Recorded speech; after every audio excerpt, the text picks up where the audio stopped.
دیکھیں چائنا کا گھیراؤ تو بڑا ایک پرانا مسئلہ بن گیا اب امریکہ کا، اور اس کے لیے اس نے ایک زمانے میں کوآڈ بھی بنائی، آسٹریلیا، انڈیا، جاپان اور امریکہ نے مل کر۔ اب دوبارہ سے یہ آکس نام کی ایک انہوں نے آرگنائزیشن ترتیب دی ہے، اس کے کیا مقاصد ہیں اور کوآڈ ہونے کے باوجود آکس کی کیا ضرورت تھی؟ جی ڈاکٹر صاحب، کوآڈ کا جس طرح آپ نے ذکر کیا 2001 سے 3 کے درمیان یہ بنی ہے، مختلف سیشنز اس کے ہوئے جب یہ بن رہی تھی، اس وقت بھی اس کا ون پوائنٹ ایجنڈا آپ کہہ لیں وہ یہی تھا، کہنے کو تو چاہے وہ یہ کہیں کہ ہم یہ 4 ممالک جو ہے امریکا، آسٹریلیا، جاپان اور انڈیا، تو ایک دوسرے کے ساتھ ٹریڈ میں ہیلپ کریں گے، ایک دوسرے کی جو ہے مختلف منڈیاں جو ہیں اس کے اندر اچھے کام کریں گے، لیکن ریزن جو ہے اسٹریٹجک ریزن وہ ایک ہی تھی، چائنا کا گھیراؤ۔ اور اس میں بھی آپ دیکھیں نا 2001 سے 3 کا زمانہ وہ ہے کہ جب امریکہ نیا افغانستان میں آیا، یعنی کہ چائنا کو اس نے مغربی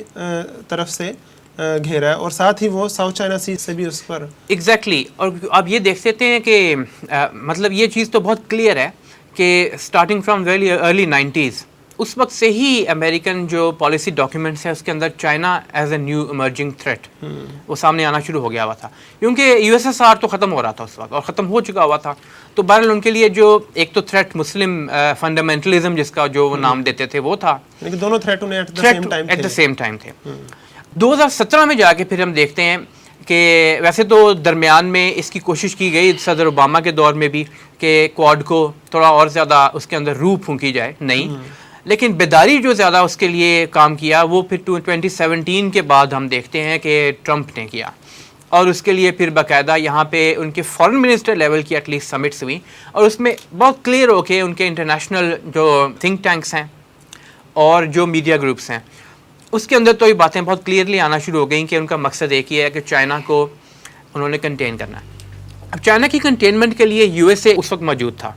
جی، اور ویسے بھی آپ دیکھیں ٹرمپ نے افغانستان سے تو انخلا کی باتیں شروع کر دیں، لیکن چائنا کی کنٹینمنٹ پر اس نے زیادہ فوکس دیا۔ جی ایگزیکٹلی، کیونکہ پیوٹ ٹو ایشیا پالیسی جو تھی ان کی، اس میں بہت کلیئر تھا کہ اب ہمارا نیکسٹ ٹارگیٹ جو ہے وہ ہے ہی ایشیا کا یہ والا حصہ، ایک تو مڈل ایسٹ والا تھا نا، وہ تو ہر صورت میں ہی ان کا ایک پالیسی کا حصہ رہنا ہے اسرائیل کی وجہ سے، لیکن دوسرا یہ تھا کہ یہ والا ایشیا کا جو حصہ ہے ہمارا ریجن جو ہے، کیونکہ اس میں چائنا ہے اور چائنا گروئنگ تھریٹ ہے فیوچر میں، اور چائنا سے ہی ان کو سب سے بڑا چیلنج آنا ہے، اس لیے یہاں پہ ہم نے اپنی پریزنس ضرور رکھنی ہے۔ اب پریزنس کے لیے انہوں نے آسٹریلیا کو بھی آن بورڈ لیا، جاپنیز جو تھے وہ اسٹریٹجیکلی امپورٹنٹ جگہ پہ لوکیٹڈ ہیں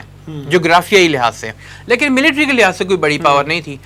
فوکس ان کا یہ تھا کہ انڈیا ہمیں ہیلپ کرے گا، کیونکہ انڈیا نمبر 1 بڑی پاور ہے، اس وقت سب کے ذہن میں یہی تھا، ایک بہت بڑی پاور ہے اکنامک پوائنٹ آف ویو سے بھی اور ملٹری پوائنٹ آف ویو سے بھی، جس طرح ایک بلی کو نہیں فلف کر کے بہت بڑا کھڑا کر دیا جاتا ہے کہ یہ شیر ہے، تو فلف کر کے ظاہر کیا جا رہا تھا کہ یہ کتنا بڑا شیر ہے۔ پٹائی تو بعد میں ہوئی چائنا سے جو بھی ان کی ہوئی، لیکن اس وقت تو یہی ظاہر کر رہے تھے نا کہ انڈیا ایک بہت بڑا ہوا ہے، بلا ہے، اس ریجن کا اصل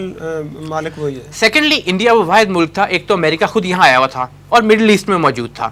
دوسرا انڈیا واحد ملک تھا جس کے فزیکل بارڈرز لگتے تھے چائنا اور باقی جگہوں کے ساتھ، یعنی اگر ڈائریکٹلی نہ بھی لگ رہے ہوں تو انڈائریکٹلی ایک ملک کے فصل کے ساتھ کم از کم وہ لگتا تھا بارڈر۔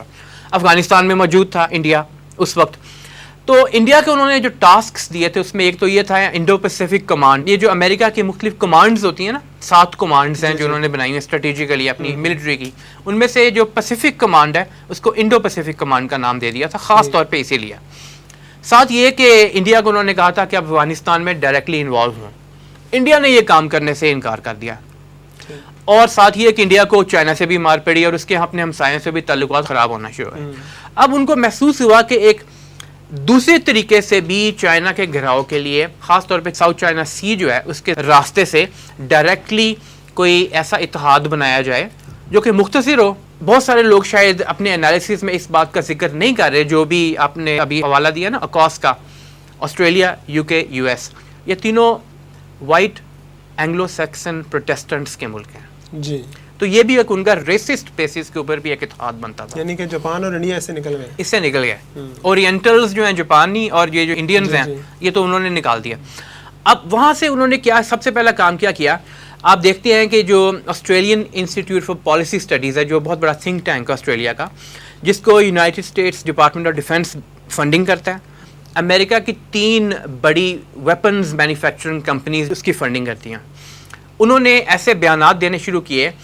اور دلوانے شروع کیے پرائم منسٹر سے لے کے ان کے فارن منسٹرز تک اور جو ڈیفینس کے مختلف لوگوں سے ان سے، کہ تائیوان کے اوپر جو چائنا اس کا کلیم صحیح نہیں ہے اور تائیوان کے اندر چائنا خرابی کر رہا ہے. آسٹریلیا یہ بیان دے رہا ہے. ساتھ ساتھ یہ بھی بیانات دینے شروع کیے کہ جو چائنا کی کمیونسٹ پارٹی ہے اس کو چینج کرنے کے لیے, اس کی جگہ کسی اور کو لے کے آنے کے لیے ہمیں کام کرنے کی ضرورت ہے, یعنی رجیم چینج تک کی بات کرنی شروع کی. اور پھر ساتھ سب سے بڑی بات یہ کہ امریکہ سوپڈ ان, جو فرانس کے ساتھ ایک نیوکلیئر سب مرینس کی ڈیل ہو رہی تھی, اس کی جگہ امریکہ نے خود وہ ڈیل اپنے ہاتھ میں لے لی.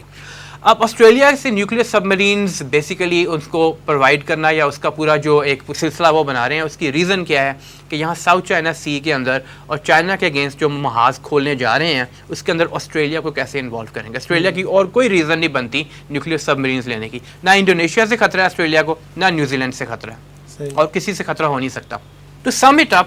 آپ دیکھیں تو پچھلی صدی کے آپ کہہ سکتے ہیں کہ جو فلسفی آف ہسٹری کا سب سے بڑا نام ہے آرنلڈ ٹوئنبی, اس نے امریکن فارن پالیسی کے 4 فاؤنڈیشنز, 4 پلرز جسے کہہ سکتے ہیں وہ بیان کیے تھے. نمبر 1, امریکہ لاطینی امریکہ, یعنی کہ جو جہاں پہ خود امریکہ موجود ہے, نارتھ امریکہ, ساؤتھ امریکہ, سینٹرل امریکہ, وہاں پہ کسی اور غیر لاطینی امریکہ یا غیر کسی اور کو سپر پاور کو آنے نہیں دے گا, خود سپر پاور کے طور پہ رہتا ہے اور یہ اس کا بیک یارڈ ہوگا, یہاں پہ ہر صورت میں وہ موجود رہے گا, ہوم گراؤنڈ اس کی یہ ہوگی, کوئی اور وہاں پہ نہیں آ سکتا. نمبر 2, یہ جو پیسیفک اور اٹلانٹک اوشن ہے, دونوں سائڈز پہ امریکہ کے لگتے ہیں,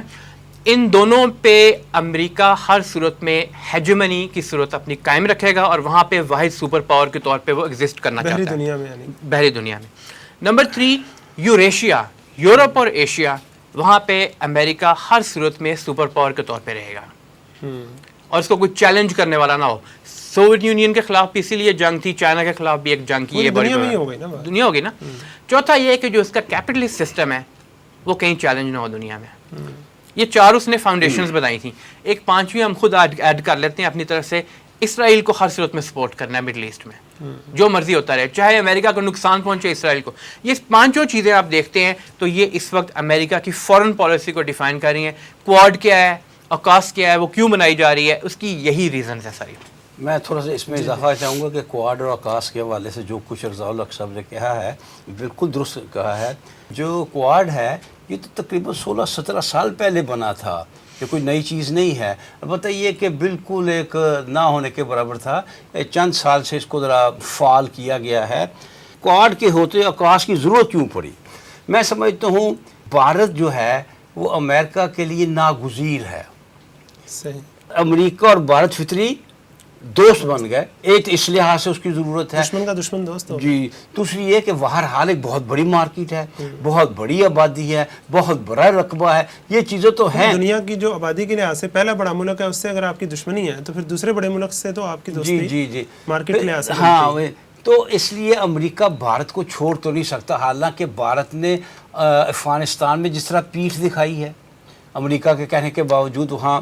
اپنا ٹروپس نہیں بھیجے, اس کی بات نہیں مانی. اس کے علاوہ چائنا سے جس طرح درگت بنی ہے, اس کی جس طرح چائنا سے بنی ہے, جس طرح بھارت اپنے اندرونی حالات نہیں سنوار سکا, تو امریکہ نے یہ سمجھ لیا ہے کہ بھارت کو پیچھے نہیں ہٹانا, لیکن یہ ہے کہ بھارت پر اب کسی قسم کا انحصار بھی نہیں کرنا. بھارت اب اس کے لیے ایک عضو معطل ہے, لیکن ہے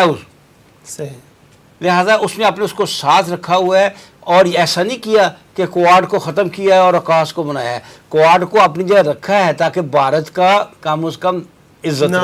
نام رہ جائے. اور اوکاس میں